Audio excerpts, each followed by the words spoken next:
So, today we're going to dive into a poem that really captures a struggle that so many people face, but in total silence. It's a really personal story told through verse that honestly says more about life today than you'll ever get from a news headline. Wow, I mean, that line just hits you, doesn't it? It sets the scene with such devastating clarity. And we're not just talking about being alone here. This is about a kind of profound isolation, an emptiness that just hollows you out from the inside. All right, so who is this person at the very heart of the story? Let's piece together the portrait that the poet Denis Martindale has drawn for us. The poem just lays out his reality, stark and simple. These aren't just details on a page, they're like the four walls of his entire world. He's in his early 70s, he's disabled, his wife is gone, and he's completely, utterly on his own. This part, man, it captures the depth of his grief so perfectly. The pain is so raw he can't even bring himself to speak her name. It's this silent, daily battle he's fighting, just dealing with the constant, heavy presence of her absence. But here's the thing. His struggle isn't just emotional. It's also a very practical, day-in, day-out fight just for survival, a battle that's fought on spreadsheets and shopping websites. Just try to imagine that for a second. Right after the emotional devastation of losing your partner, you get hit with a second wave, a financial crisis. The savings you built together your whole lives, almost all gone. And now, every single bill, every single charge falls squarely on your shoulders.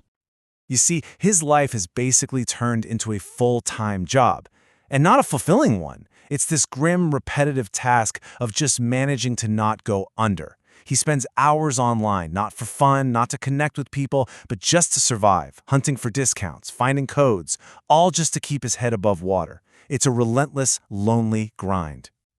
But even as he's fighting this financial battle every single day, there's a much heavier weight that he carries, one that no amount of coupon clipping is ever going to lighten. The transformation is just heartbreaking. What was once their home is now just a building he has no connection to. What were their savings are gone, replaced by bills that are now all his. That entire shared life has just vanished, and with it, the very meaning of the word home.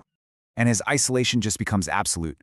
His only human interaction is with strangers leaving groceries at his door. Holidays like Christmas, a time for connection, are spent in total solitude. And maybe the most painful part, the poem tells us he feels completely abandoned by his own family. This is such a devastating look into his state of mind. He's literally questioning the nature of his own existence.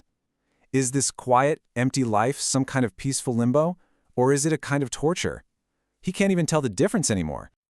You can only battle for so long. Every single person has a limit, a point where the will to keep fighting just runs out. And for this man, that moment was coming.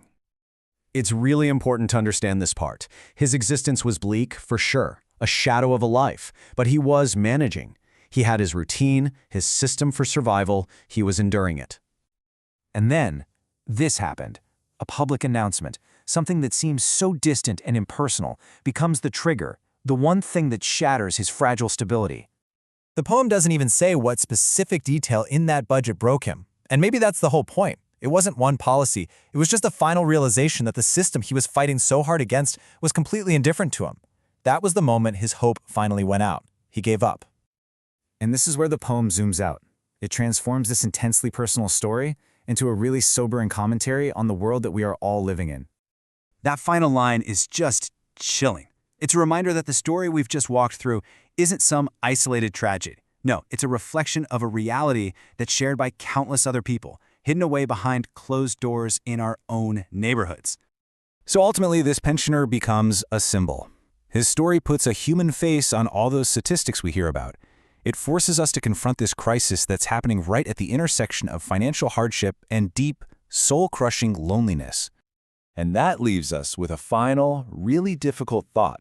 The poem shows us a man who fell right through the cracks of society, and it forces us to ask, at what point does a personal struggle like this become a societal failure? It's a question that should probably stay with us long after this explainer is over.